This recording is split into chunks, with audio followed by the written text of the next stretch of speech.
الحمدللہ والصلاة والسلام علی رسول اللہ اما بعد۔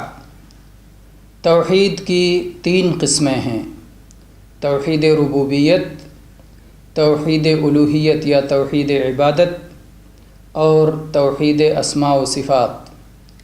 توحید ربوبیت کا مطلب یہ ہے کہ اللہ تبارک و تعالیٰ کو اس کے رب ہونے میں اور اس کے تمام افعال میں ایک مانا جائے، یعنی اللہ تبارک و تعالیٰ ہی تنہا خالق ہے، تنہا وہی رازق ہے، تنہا اس کائنات میں اسی کا حکم چلتا ہے، وہی تصرف کرتا ہے اور وہی تدبیر کرتا ہے۔ موت اور زندگی اسی کے ہاتھ میں ہے، بارش وہی برساتا ہے، اولاد وہی دیتا ہے۔ اللہ تبارک و تعالیٰ اپنے سارے کاموں میں ایک ہے۔ یہ ہے توحید ربوبیت کہ اللہ تبارک و تعالیٰ کو اس کے کاموں میں ایک جاننا۔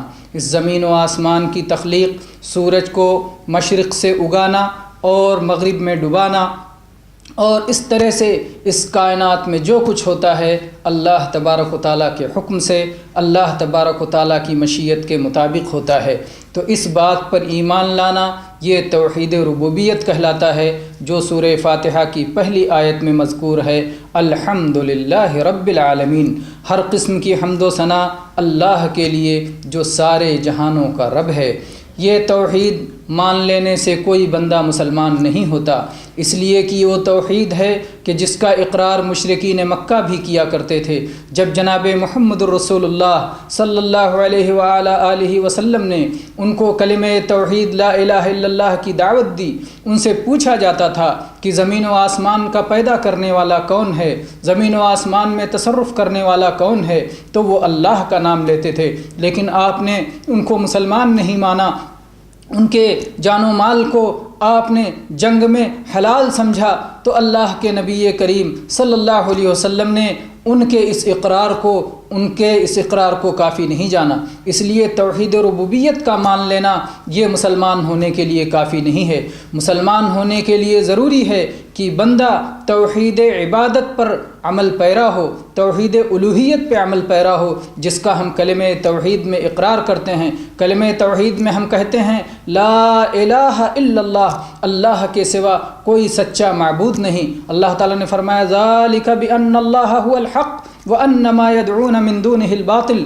حقیقت یہ ہے کہ اللہ تبارک و تعالیٰ ہی تنہا معبود برحق ہے، باقی سب معبود باطل ہیں، تو اللہ معبود برحق ہے۔ ہم جب لا الہ الا اللہ کا اقرار کرتے ہیں تو توحید عبادت کا اقرار کرتے ہیں، ایاک نعبد کا اقرار کرتے ہیں کہ اللہ ہم تیرے سوا کسی اور کی عبادت نہیں کریں گے۔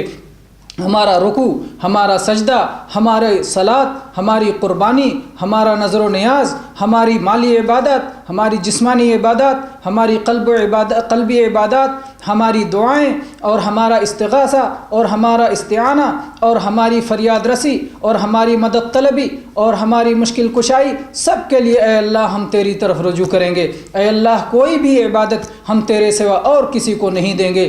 یہ ہم لا الہ الا اللہ میں اقرار کرتے ہیں۔ یہ توحید کی دوسری قسم توحید عبادت ہے، اور اسی کے ذریعے معلوم ہوتا ہے کہ کون مسلمان ہے اور کون مسلمان نہیں، کون صاحب توحید ہے، کون صاحب توحید نہیں۔ جو آدمی لا الہ الا اللہ کو سمجھتا ہے اور لا الہ الا اللہ کا صحیح اقرار کرتا ہے، انکار اور اقرار کو دونوں کو سمجھتا ہے اور ساری عبادتوں کو خالص اللہ کے لیے کرتا ہے، وہی آدمی صاحب توحید ہے۔ ربوبیت پہ ایمان لانے سے، ربوبیت کو مان لینے سے کوئی آدمی موحد نہیں ہوتا۔ تو توحید کی دوسری قسم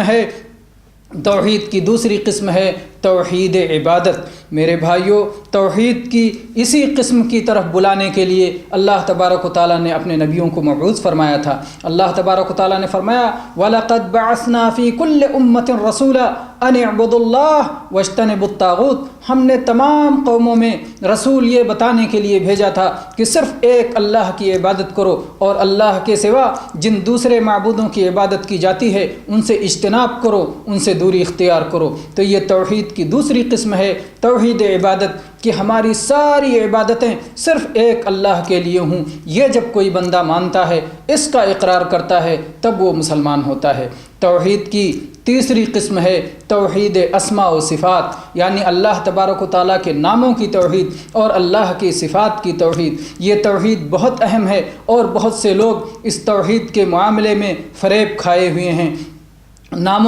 کوئی ناموں کا اقرار کرتا ہے تو صفات کا اقرار نہیں کرتا، کوئی اس کی تعویل کرتا ہے، کوئی اس میں تحریف کرتا ہے، کوئی اس میں انکار کرتا ہے۔ اللہ تبارک و تعالیٰ کے بے شمار نام ہیں جن ناموں کی کوئی گنتی نہیں ہے۔ اللہ تبارک و تعالیٰ کے 99 نام ایسے ہیں کہ اگر کوئی بندہ ان ناموں کو یاد کر لیتا ہے، ان کے ذریعے سے اللہ کو پکارتا ہے، ان کے تقاضوں پہ عمل کرتا ہے، تو اللہ تبارک و تعالیٰ اس کو جنت عطا فرمائے گا، جیسا کہ نبی کریم صلی اللہ علیہ وعلی آلہ وسلم نے فرمایا ہے، ان للہ 99 اسما من احصاها دخل الجنہ۔ میرے بھائیو، اللہ کے ناموں میں سے ہے الرحمن، الرحیم، اللہ کے ناموں میں سے ہے الغفور، الودود، اللہ تبارک و تعالیٰ کے ناموں میں سے ہے جو ہے الجبار، الملک، القدوس، السلام، الخالق، الرازق۔ بہت سارے اللہ تبارک و تعالیٰ کے بے شمار نام ہیں جیسا کہ میں نے بتایا، اور اللہ تبارک و تعالیٰ کے سارے ناموں کے اندر صفت بھی ہے۔ جب ہم کہتے ہیں الرحمن تو اس کے اندر رحمت کی صفت پائی جاتی ہے، جب ہم کہتے ہیں الغفور تو اس کے اندر مغفرت فرمانے کی صفت پائی جاتی ہے، جب ہم کہتے ہیں تواب تو توبہ کی توفیق دینے اور توبہ کو قبول کرنے کی صفت پائی جاتی ہے، جب ہم کہتے ہیں الرزاق تو رزق دینے کی صفت پائی جاتی ہے۔ تو اس طرح سے اللہ کے تمام نام اپنے اندر کوئی نہ کوئی صفت رکھتے ہیں، اور اللہ کے بہت سارے صفات ایسے ہیں کہ جن سے نام ہوتا ہے یا جن سے نام نہیں ہوتا۔ جیسے اللہ تبارک و تعالیٰ کا نام ہے العلی، اونچا، الاعلیٰ، بہت اونچا، سب سے زیادہ اونچا، سب سے زیادہ بلند۔ تو یہ ایک اللہ کی صفت ہے کہ اللہ سب سے اوپر ہے، سب سے اونچا ہے۔ بہت سارے لوگ اس صفت کے ماننے میں غلطی کرتے ہیں، یا تعویل کرتے ہیں، یا تحریف کرتے ہیں، یا انکار کرتے ہیں۔ وہ کہہ دیتے ہیں کہ اللہ ہر جگہ ہے، جبکہ اللہ تعالیٰ نے قرآن پاک میں کہیں نہیں فرمایا کہ میں ہر جگہ ہوں، نہ رسول اللہ صلی اللہ علیہ وسلم کی یہ تعلیم ہے۔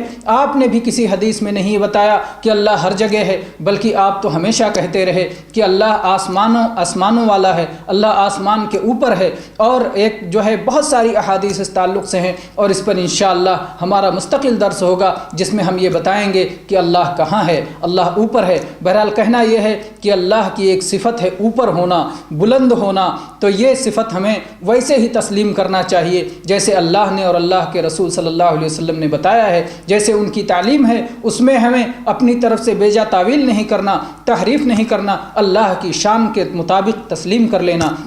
بہت سارے لوگ اس شبہے میں گرفتار ہوتے ہیں کہ اگر ہم کہیں گے کہ اللہ ہنستا ہے تو پھر اللہ ہنسنے والا، ہم بھی ہنستے ہیں، انسان جیسا ہو جائے گا۔ نعوذ باللہ، اللہ کے بارے میں جیسا اللہ نے بتایا لیس کمثلہ شیء وہو السمیع البصیر، اللہ کی طرح کوئی نہیں۔ اللہ تبارک و تعالیٰ سننے والا ہے، اللہ دیکھنے والا ہے۔ تو جہاں مثال کا انکار کیا گیا کہ لیس کمثلہ شیء، اس کی مثال کوئی نہیں، اس کے جیسا کوئی نہیں، تو ساتھ میں یہ بھی کہہ دیا گیا وہ سننے والا ہے، وہ دیکھنے والا ہے۔ سنتا دیکھتا انسان بھی ہے، اللہ تبارک و تعالیٰ کی صفت میں بھی ہے سننا دیکھنا، لیکن اللہ کا سننا دیکھنا اللہ کی شان کے لائق، اور انسان کا سننا دیکھنا اس کی اپنی حیثیت کے مطابق۔ تو اس لیے اللہ کی جو صفت بھی آئے ہم اللہ کی شان کے مطابق اسے تسلیم کرتے ہیں، اللہ کے شایان شان اسے مانتے ہیں۔ اللہ ہنستا ہے، اپنی شان کے مطابق ہنستا ہے۔ اللہ غصہ ہوتا ہے، اپنی شان کے مطابق غصہ ہوتا ہے۔ اللہ تبارک و تعالیٰ کے چہرہ ہے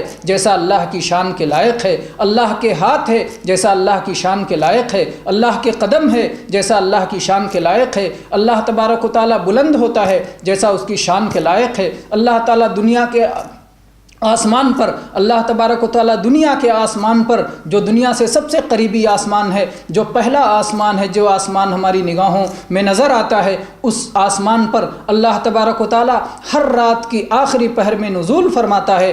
ہم اس کو تسلیم کرتے ہیں، اس کو مانتے ہیں۔ اللہ کا نزول اسی طرح ہے جیسا اللہ کے شایان شان ہے۔ اس طرح جتنی بھی صفات کا قرآن پاک میں یا احادیث مبارکہ میں ذکر ہوا ہے، ہم بلا کسی تعویل کے، بلا کسی تحریف کے، کے، بلا کسی تعطیل کے، بلا کسی تمثیل کے ہم ان کا اقرار کرتے ہیں اور ہم ان کو اللہ کی شان کے مطابق تسلیم کرتے ہیں۔ جو لوگ ایسا نہیں کرتے وہ لوگ توحید اسماء و صفات میں یا ناقص ہیں یا توحید و اسماء و صفات میں منحرف ہیں، تو یہ انحراف قابل قبول نہیں۔ ہم میرے چاہے توحید ربوبیت کا معاملہ ہو، چاہے توحید الوہیت کا معاملہ ہو، چاہے توحید اسماء و صفات کا معاملہ ہو، تمام توحید کا پوری طرح درست انداز میں سلف کے منہج کے مطابق اقرار کرتے ہیں، جس طرح صحابہ کرام نے ان توحید کو اپنایا، جس طرح سے تابعین نے، محدثین نے، ائمہ دین نے، سلف صالحین نے توحید کو اپنایا، اس طرح ہم پوری طرح سے توحید سے تمسک کرتے ہیں اور توحید کو مضبوطی سے تھامتے ہیں۔ اللہ تبارک و تعالی ہم سب کا حشر توحید والوں کے ساتھ فرمائے۔ آمین۔ وآخر دعوانا ان الحمد للہ رب العالمین۔